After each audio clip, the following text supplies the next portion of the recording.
ଜିନିଷ ଶାନ୍ତି ନଥିଲା ମତେ ଆପଣ ଏତିକି ଦିଅନ୍ତୁ ଆପଣଙ୍କ ଭଳି ମତେ ଗୋଟିଏ ପୁତ୍ର ଦିଅନ୍ତୁ ଯାହାକି ମୁଁ ଦେଖି ମୁଁ ଶାନ୍ତି ପାଇଯିବି। ସେ ଭଗବାନ କହିଲେ ଆରେ ମନୁ ଏ ସଂସାରରେ ଯୋଉ ସୂର୍ଯ୍ୟ ଅଛନ୍ତି ସୂର୍ଯ୍ୟଙ୍କ ଭଳି କଣ ଆଉ ଏକ ସୂର୍ଯ୍ୟ ଅଛି? ଆରେ ଶୁଣ ଚନ୍ଦ୍ର ଭଳି ଆଉ ଚନ୍ଦ୍ର ନାହିଁ କି ସୂର୍ଯ୍ୟଙ୍କ ଭଳି ଆଉ ସୂର୍ଯ୍ୟ ନାହିଁ କଣ ସମୁଦ୍ର ଭଳି ଆଉ ଏକ ସମୁଦ୍ର ଅଛି କି? ମନୁ କହିଲେ ନାଇଁ ଆଜ୍ଞା ସମୁଦ୍ର ତ ଗୋଟିଏ ସୂର୍ଯ୍ୟ ସର୍ବଦାର ଗୋଟିଏ। ସେ କହିଲେ ଠିକ ସେଭଳି ମୁଁ ବି ହେଉଛି ଗୋଟିଏ। ସେ ହେଉଛନ୍ତି ନିରାକାର ବ୍ରହ୍ମ ନିର୍ଗୁଣ ନିର୍ଗୁଣ ନିରାକାର ବ୍ରହ୍ମ ଆକାର ଶୂନ୍ୟ ମହାପ୍ରଭୁ କହୁଛନ୍ତି ରେ ମନୁ ମୋ ଭଳି ତ କେହି ନାହାନ୍ତି ଆଉ ମୁଁ ଯାହା କଥା ଦେଇଦିଏ ତାହା ହିଁ ଘଟେ।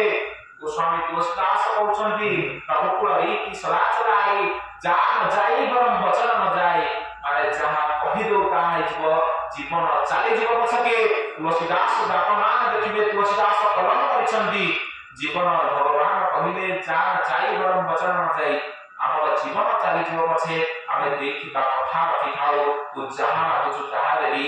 ମୋ ଭଳି ନୁହେଁ ମୁଁ ନିଜେ ତୋ କୋଳର ମଣ୍ଡନ କରିବି କିନ୍ତୁ ଏ ଯୁଗ ତ ସରିଯିବ ସତ୍ୟ ପରେ ଆସିବ ତ୍ରେତୟା। କାଲି ଯେତେବେଳେ ତ୍ରେତୟାର ଯୁଗ ଆସିବ ତ୍ରେତୟାର ଯୁଗରେ ମୁଁ ରାମ ଅବତାର ନେଇ ତୋର କୋଳମଣ୍ଡନ କରିବି ଆଉ ତୁ ଦଶରଥ ହୋଇ ରାଜ୍ୟର ରାଜା ଥିବୁ। ଭଗବାନ ମାଗିଥିବା ମନୁ ଯେତେବେଳେ ମାଗିଲେ ଭଗବାନ ଦେଇଦେଲେ। ଆଉ ସେଇଠି ମା ସତରୂପା କହୁଛନ୍ତି ହେ ମହାପ୍ରଭୁ ମୁଁ କିଛି ମାଗିବା ନଥିଲା କହିଲେ ମାଗ ତୁମେ ଯାହା ମାଗିବ। ଆଉ ସେଇଠି ମାଗୁଛନ୍ତି ସତରୂପା କହିଲେ ହେ ମହାପ୍ରଭୁ ଆପଣ ତ ଆଶୀର୍ବାଦ କରିଦେଲେ ଆପଣ କୋଳମଣ୍ଡନ କରିବେ କିନ୍ତୁ ଆମେ ଜାଣିବୁ କିଭଳି ଆପଣ ଭଗବାନ ବୋଲି। ସେଇଠି ଭଗବାନ କହିଲେ ମୁଁ ତୁମକୁ ଦେଖାଦେବି ମୋର ଅବତାର ଗ୍ରହଣ କରିବି ଯେତେବେଳେ ମୁଁ ଜନ୍ମ ନେବି। ଆଉ ଆପଣ ଜାଣନ୍ତି ଭଗବାନ ଜନ୍ମ ନିଅନ୍ତି କି ପ୍ରକଟ ହୁଅନ୍ତି?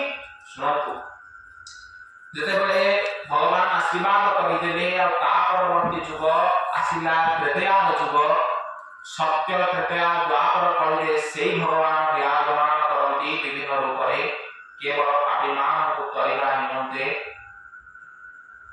जब जब होई धर्म के हानि तब तब होई प्रभु विविध शरीरा केवल धर्म पे धर्म हानि रोकिले भगवान विभिन्न रूप धारण करती और राम अवतार एइपे ग्रहण कले पापी को निपात करिबा निमंते और भगवान जेतेबेले जन्म लाभ करिसंती आसीला त्रेतयार जुग। त्रेतयार जुग रे राजा हेउछंती दशरथ जे पूर्व जन्म रे थिले मनु माता कौशल्या जे थिले सतरूपा मनुकर पत्नी राजा दशरथंकर गुरु होउछंती वशिष्ठ। थरे कोन हेइसी ना तांकर आपण माने जानती दशरथंकर तीन होउछंती पाटरानी कौशल्या कैकेयी एवं सुमित्रा। तीन सिना पाटरानी किंतु प्रकृत रे आपण माने देखिले शास्त्र कहे दशरथंकर 750 होउछंती रानी केवल तांकर सेवा करंती। आ सेठी मध्यरु तीन जण कौशल्या कैकेयी सुमित्रा होउछंती पाटरानी। और भगवान किभଳି अवतार बुझुଛନ୍ତି शंकर भगवान कहले सुन पार्वती हे सती पार्वती सुन भगवान किभଳି ତାଙ୍କର ବାଲ୍ୟଲୀଳା କରିଥିଲେ। ଆଉ କଣ ହେଲା ଦଶରଥ କୌଶल्या କହିକି ଯେତେବେଳେ ତାଙ୍କର କିଛି ନଥିଲା ସେତେବେଳେ ସେ କଣ କଲେ ନା ତାଙ୍କ ଗୁରୁ ବଶିଷ୍ଠଙ୍କ ପାଖକୁ ଗଲେ। ଓଡ଼ିଆ ଭାଗବତ ଓଡ଼ିଆ ରାମାୟଣରେ ଏହା ଉଲ୍ଲେଖ ନାହିଁ କାହିଁକି ନା ଯେତେବେଳେ ଆସିଥିଲେ ଗୁରୁମା ବଶିଷ୍ଠଙ୍କର ପତ୍ନୀ ଆସିଥିଲେ ତାଙ୍କର ଶିଶୁକୁ ଆଣିକି ଆସିଥିଲେ।